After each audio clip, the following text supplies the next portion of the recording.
Ready. All right. This is the bottom of the table, and I'm going to follow roughly the same planing techniques I did on the top of it. The top is roughly flat, but not smooth, because I'm going to let it settle and then see what my final length is once I take it in the house and see what we live with. As you may be able to tell, there are several spots where the boards are uneven length, partly because they started that way and partly because some had more curves in them than others.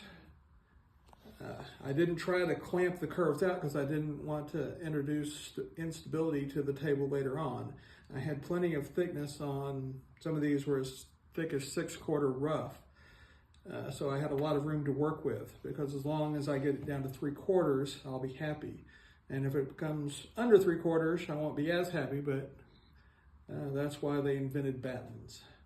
So I'm going to start out with a rough plane. And since there are some fairly good size gaps as far as the different heights, I'm going to start with a scrub plane before I move on to a jack plane, 4-plane with a little less camber.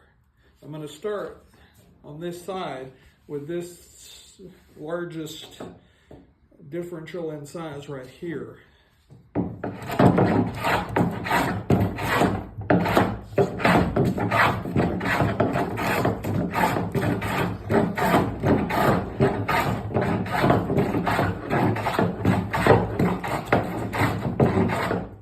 As you can tell, I'm taking pretty good scoops across the grain here. I don't know, 32nd of an inch maybe.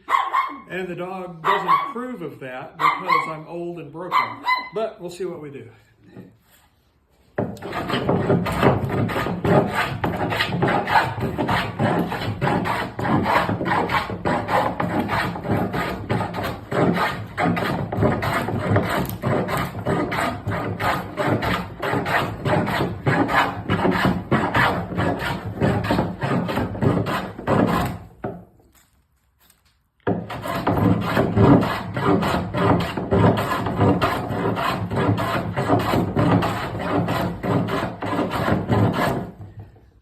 I'm not going to take it all the way down with this plane because the scoops are pretty big, and I'm also getting a little bit of tear out with as aggressive as I'm being.